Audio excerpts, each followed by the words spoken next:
Welcome everyone to the Real Whovians cast episode 424. I am your host, Matrix Lord 212. I'm with Katya. What's up, Katya? Hello, How are you? I am very well, thank you. Welcome aboard to the Real Whovians cast. Thank you. All right, so why don't you tell us a little bit about your Doctor Who experiences? How old are you? I am 15. Okay, when did you start watching Doctor Who? I started watching Doctor Who probably about 3 years ago. Okay. I was What first introduced by a friend. what did you start with? What was your first episode? My first episode was the first one with Christopher Eccleston when he first met Rose. Oh, wow, very nice. Now, Yeah. after that, did you watch the whole run of Christopher Eccleston and then go on to the other Doctors? Yes, I did. I think the last couple of series of Matt Smith I missed. Okay, I think that's about it because I wasn't much of a fan of the writing. okay. So you are more of a who is your Doctor of the new Who, like since it's restarted? Um, I'm enjoying Peter Capaldi so far. Okay, My favourite Doctor is definitely David Tennant. mine too. Everybody knows that. It was Tom Baker before that, but okay. So I see. I'm under the impression, like the way I look at when Moffat writes the scripts. I love Moffat the way he writes it, but his best scripts I always felt was just as a plain writer, no stress as a showrunner, no where his attention span's going to be taken elsewhere, and that's where I thought he had the best scripts. What do you think? Um, at the moment, Stephen Moffat's writing has improved. Right. I never used to really think he was particularly good, Hmm. but yeah, his writing has improved since the start of this series, and Okay. I enjoyed the first episode. Okay. But Well, yeah, why don't we stick with we'll start with Deep Breath. What did you think of Deep Breath? um, I've always thought the Doctor Who stuck with real life events in the past. And Okay. with a T-Rex in Victorian London, it kind of went away from that tradition, which I thought was pretty interesting. Hmm. And so yeah, I thought that was pretty good. And then making the Doctor as mad as he was, I think that a little bit overstepped the mark. But the way the way it fit in, it was pretty good. Right. Um, the half-faced man did actually frighten me quite a bit. But yeah, so I thought that was really effective. I know. I mean, it seemed a little dark, but it was a little bit frightening. I guess to some it could be, to me it felt I when I saw that she got left behind by the Doctor, and then she had to deal with that. It's like, as a fan, I'm like, I gasped, like, oh my God, poor Mm. Clara. And then when she's such a good actress, when you see on her face that the pure terror that she had to hold her breath, she didn't think she could make it, she passed out, all that stuff. That was an actually amazing moment for her. Like I thought that she drastically improved her acting this year, and she's been written better, I feel. And when she reached out her hand behind and the doctor grabbed her, I'm like, thank God, because if he wasn't there, I'd be like, I don't know if I'm gonna like this run. You know what I'm saying? Mm. But what did you think of were you a fan of the girl in the fireplace? I did like The Girl in the Fireplace. It was one of my favourite episodes, especially it was sort of a hint of a pairing between David Tennant and the woman who played Madame de Pompadour. Sophia Mouse? Um, Yeah. yeah, I enjoyed that, and I thought that the Clockwork droids they did they were very good to bring back, and they Right. didn't just copy them from the past episode. They changed them and Which is made them cool. new and more interesting. Yeah, I like that. It was absolutely more terrifying, I think, this time around, Yeah, especially with the way his face was, and it was that the whole story behind it was very, very interesting, and this whole Promised Land storyline, I'm really into it. What did you think of the Paternoster gang, Madame Vastra, Jenny, and Strax? I didn't watch the first episodes with them in it, but from what I have seen, they're very strong characters. Yeah. And I've seen the actress who plays Jenny in other programs before, and the way her characters differ. She is such a good actress that she's able to really connect to the character she's playing. And I think Strax is a very good character as well. And Madame Vastra, the way she is played, she's very quick. She's just generally a good character. Right. But yeah, like the Paternoster gang, they are interesting characters, and I think they do have a place in future episodes. Yeah. I like them. I know some people are concerned that they're being overused, especially like River too. But I don't think we're going to see River this year. Probably next year. But I like them. I'm sure they'll appear one more time before the series ends. Now, what do you think of? Oh, hey, Grizzo. How you doing, Grizzo? Hey, how are you, folks? How are you? Not This too is bad. This is Katya. That's Grizzo. I catch you. All right. So we're talking about. Let me, Grizzo. I'm just gonna ask her a few questions about the episodes, and you can join in right after. Sure. So now, deep breath. What did you think of that the doctor is more of a take care of business type doctor, where he's just not going to take it anymore, and he just, did he throw the guy off did he push him off? Do you think the half-faced man? I think I'm not sure. I'm not quite I sure don't think he about that. did. I really have a No. hard time believing he would do that. Somehow I think he either slipped and fell, or maybe the thing moved the ship, or he just threw himself off. I don't think the doctor did that. No. But I do like the face where it looks like he did. Yeah. You know what I'm saying? And again, we had another example of Into the Dalek where he made the guy swallow the thing, and it was like the coldness of, all right, well, he was dead already, so I'm just saving you guys. All right, so let's go a little more about Deep Breath. Was a purpose, I understood the whole dinosaur thing, that wasn't the main part of the show. Did you think that fit? Did you think it was just for the comedy element, or you think there was no reason to have that? I think adding in the dinosaurs, it made it a decent twist, and it Right. gave it that little bit of edge to start off the episode and introduce the Paternoster gang into that episode. And I think it fit well.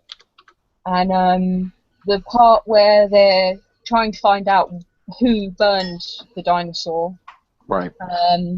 it kind of it just fit in really well, and this episode ran smoothly throughout. So Right. yeah, and I went to the cinema to see it on the premiere. So sort of just, I'm not sure if it was the cinema feel or if it was just the episode that made me feel that it just made everything come alive, really. I like the prequel that they had in the cinema with Strax, where like he's trying to do a vlog, and they kept shouting, "Come on, come on!" I thought that was hysterical. Actually. Yeah, I enjoyed that. What's up, Chris? No, there's a similar Strax video on YouTube, but it sounds like they refilm it or update it. There's a Strax commentary on previous Doctors on YouTube somewhere. Yeah. Sounds like the cinema one was different or updated in some way. It was definitely different because it had Vastra and Jenny, so it was definitely different. All right, so what did you rate Deep Breath? I'm gonna rate Deep Breath an 8, sort of going into a 9. Okay. Because there were a few parts of it that I didn't. Not that I didn't understand them, they were just a bit complicated. Right, I hear you. Now, Grizzo, you want to ask Katya any questions, being that she's new to the show? Oh, crikey, put me on the spot. I didn't really ask her. I really didn't ask. I asked her like what her first episode was, but I didn't really ask her too many questions. Well, let's. I know her favorite doctor already is David Tennant, but. Okay. Okay, well, let's build on that then. What about the Tennant era makes that your favourite? Um, Mostly the fact that I just love David Tennant. Right. That he's a good actor, and Mhm. his hair is amazing. But yeah, he's a good actor, and he works well with people. I've seen him in other programs, and the way he connects with the character and the people he's playing with, it just makes him seem more realistic. So it's a combination of the way he plays the Doctor, but also the way he interacts in other media as well. Have you seen the Nevermind the Buzzcocks episode that he chairs? Because Yes, that was that's really good. very, That's really good. And then you yeah, get like, some of his natural humour coming through. yeah, yeah. Do I you thought that was clever. do you think that David Tennant's era is tied into Russell T Davis, and that those two go together? Yeah, I think they do go well together because when Rusty Davies quit writing and it turned into Stephen Moffat, I didn't enjoy it as much. I'm not sure if it was because Matt Smith had good potential, and Mm. I'm not a massive fan of Stephen Moffat, and I'm not too keen on his writing, but he has gotten better. Right. Yeah, I think Rusty Davies and David Tennant, they did work very well together, and I think they got along well as well. I agree with that 100%. Like, I think Rusty Davis definitely worked great with David Tennant. Yeah, And I I loved. think Yeah, there's kind of an opinion that Tennant got the better scripts, Yeah. and although Matt's performance was great, and I think it was, I love Matt Smith, that he didn't quite get the meaty. He got the odd two-parter, the odd episode that was great, but Right. over the whole course of 40 plus episodes, he didn't have the scripts that Tennant had. Well, look at Russell T Davis actually got to write for Matt Smith and Sarah Jane Adventures, and it was actually a great episode where you had Joe Grant, Katie Manning, and you had Sarah Jane Smith, Elizabeth Sladen, and it was a great episode that actually Russell T Davis got to write for Matt Smith.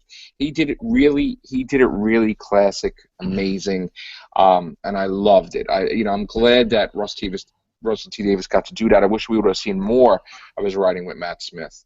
And I'm kind of hoping and praying somehow he'll do a Peter Capaldi episode next year as a surprise, That would be great. I mean, I'm not sure what RTD's doing now, but yeah, it would be good to have him back for a one or a two-parter. I think Moffat and Russell respect each other enough to do that, and apparently they're in constant contact with each other. So I know that they're using a storyline that he had an idea with the Fires Pompeii type of thing with the doctor's face, being repeated or something. But you know what? With the politics and all that stuff aside, I mean, why can't he just write an episode? Why can't he just hand it in? Like you're writing a book.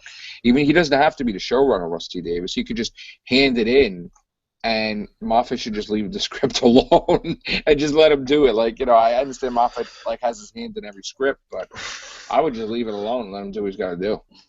yeah, I mean, if I read Russell T Davis's book, The Writer's Tale, and he's talking about polishing scripts. Right. And there's only a couple of people that he says he doesn't do that with, and one of which is Stephen Moffat. So Right.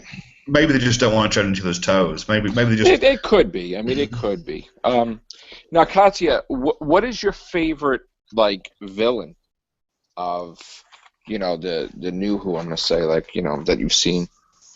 I think in series 8, my favourite villain so far has got to be the half-faced man, mainly because he gave me the shivers. He get a great performance. I gotta say, he is a damn. I didn't see anything he's ever been in. I'm probably gonna try to look for him and see where he's in, but he was a great performance on that. Yeah. Yeah, he was very good. Did you like the Weeping Angels when they appeared? I think I enjoyed the Weeping Angels in their very first episode, and then the one where they're in the wood with Amy, and you actually see them move. I lost my sense of fear towards them. Right, because I know. it was that sort of sense where you couldn't actually see them move that Right. gave It me made that. it scary. Yeah. Yeah. Hey, Alexis. Hello. How are you?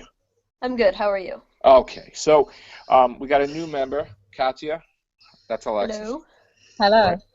Right. Now, I felt that there was no purpose for the Weeping Angels to be in Time of the Doctor. I was pretty pissed that they were even in there for a little fraction of a minute. You know what I'm saying? I was not happy just to throw them in. I didn't like it when they were in God Complex either, and I didn't like it when they were in the minisode going for the gold. So I don't want them overused. I like when they're used, I want there to be a purpose behind it.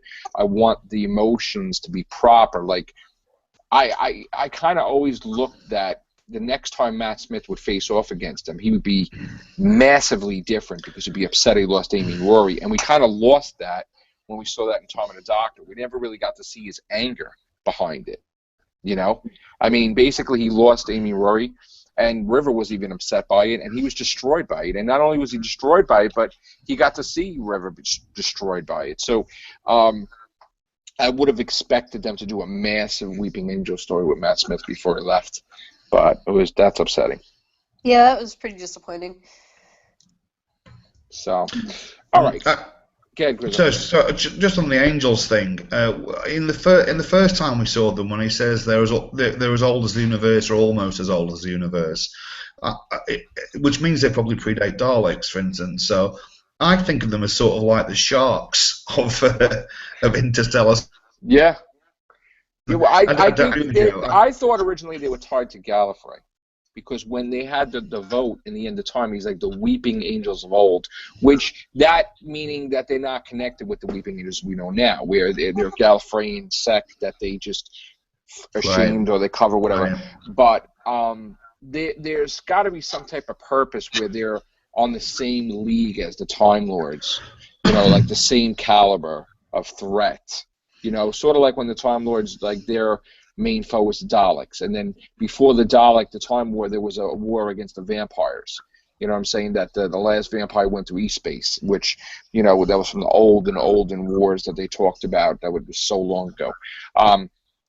I just think that the Weeping Angels, I can't wait to see if Neil Gaiman does a Weeping Angel story that they're rumored to have, because I want to see someone else handle it besides the creator. Like, just let them do it, you know. And I think that that's the best thing, because I felt that Neil Gaiman's script was messed with. So what better way to say you're sorry than just say, here's my creation, go with it, and I won't even interfere with your script. You know what I'm saying?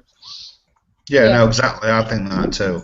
And maybe you're right, Joe. Maybe they should, you know, they should be saying. I don't imagine the Angels having conscious plans. I think of them as I prefer to think of them as just being some kind of elemental force. Really. Yeah, I would have never expected an Angel to take Manhattan, like the whole, you know, doing that, becoming so powerful that you control the Statue of Liberty and all that nonsense. And all right, what do you go from there after you take over the Earth? You go beyond that. I mean, what is the purpose with Earth? You know, there's got to be a reason why they keep going to Earth, other than everything else. Not just because the Doctor's there, but there's got to be something, you know? I mean, I like that in God Complex that they showed that they're on other planets besides Earth, but I thought it was wasted, you know?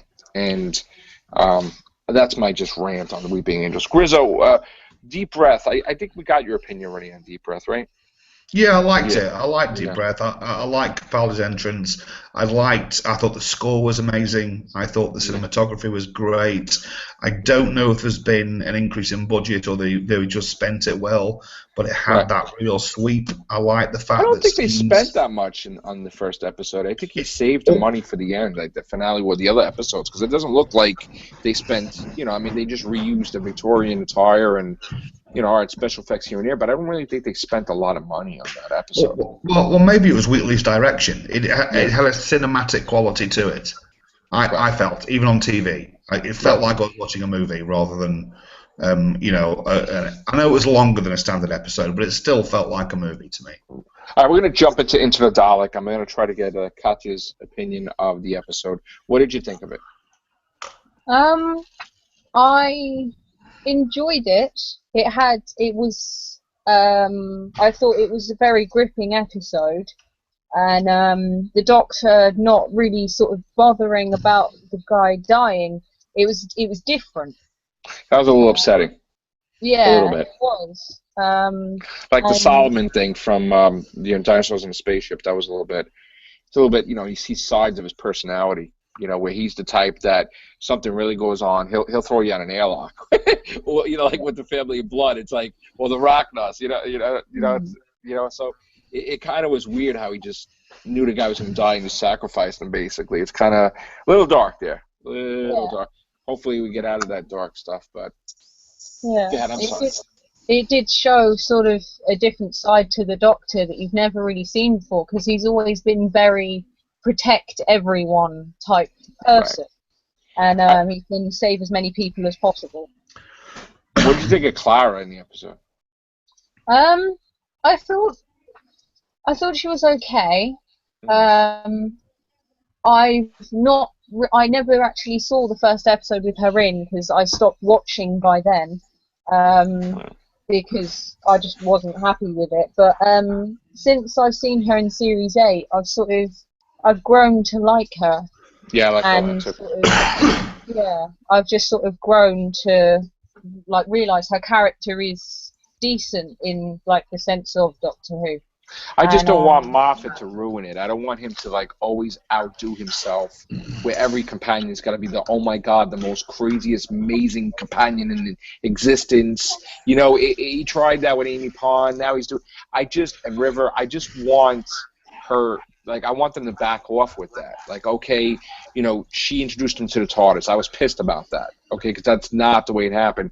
And other things that she saw as other faces, and she's the one that made him decide not to blow up Gallifrey. I just want them to stop with making it the Clara show. I mean, as much as I love Clara, I want the Doctor to save the day. I don't want it to be, he's 2,000 years old and he's just senile and she has to wake him up to, hey, you got to do this, you got to do that. The Doctor's got to be the main focus of the story. He's got to be the main focus of the episodes. It's his show. I don't want her to be the one to save it all the time. In fact, I want to see her actually mess up, because she can't be a perfect companion. There's got to be some type of flaws that she messes up a situation really bad and the Doctor has to fix it, and then it defines, hey, that's why he's the hero. You know what I'm saying? Yeah. But unfortunately, it's going to continue with Clara in that avenue with the next episode, which I'm looking forward to. Now, what else were you happy with the Dalek story? I think the Dalek being good and wanting to kill all of the other Daleks, it made a change, because usually they're all about kill everything else, keeping their species alive. It was getting stale. Different to the table. It was getting stale. You needed to do something completely different, because you got to have something that's going to propel you to the future. You can't just have the Daleks, and you got to do something with the Daleks where you take away their power, or split them somehow, where they're not the biggest threat in the universe, where the whole entire universe is going to blow up every time or something. I mean, you can't have that. They're behind the Pandora, they're behind, there's a whole bunch of races with that, but the whole universe had to be rebooted, and then all these things with the, Time Lords. Let's just somehow create dissension in the ranks. A good Dalek that makes more good Daleks, and then you have factions like Remembrance of the Daleks or something like that, Yeah. I'm hoping. What did you think of the side characters in Into the Dalek? Well, the first girl that you meet when the episode first opens and you see the girl in the spaceship crash. Yeah, Journey Blue, I think her name was. It adds that sort of air of mystery about it, and then when she suddenly wakes up in the TARDIS, it just sort of. It's like, how did the Doctor sort of know that she was there? How did that happen and everything? Right. And then you've got her sort of commander. At first he wants to kill the Doctor, because it's like he's an intruder basically. Right. But I thought the side characters, they fit in well, and they didn't cause any sort of disruption to the episode or distraction from what the main drama was. Well, what the main drama was going on. I like it that he's able to pilot the TARDIS with pinpoint accuracy now, and that's been starting, since David Tennant when he's flying after Donna Noble and the Runaway Bride, and But then of course there's some moments where he totally lands it wrong. But yeah, he's a lot better at controlling the TARDIS to go right where he needs it to go lately than compared to in the past. And I know that whole Missy thing when she rescued that girl, that was not heaven, that's a TARDIS, because it was the same type of effect, I thought. And just like we saw in Tom Baker episodes and Peter Davison episodes, the TARDIS has a garden, the TARDIS has an outside that looks like a fake sun or something, just like a simulation. So there's a lot of rooms in the TARDIS, and there was more than one TARDIS. So we'll have to see what happens. But what did you rate it? I'd say I'd rate that one a sort of a 7, maybe 8. Okay.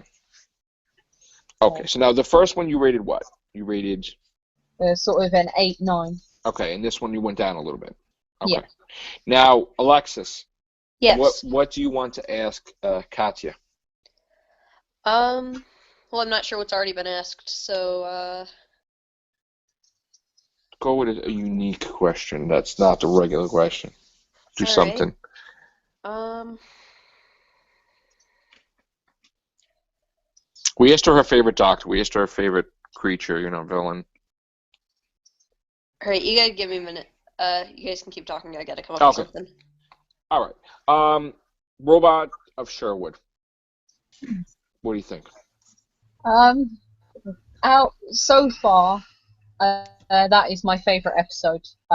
Mainly because I like the actor Ben Miller, and he played the main villain in it, apart from the robots, obviously.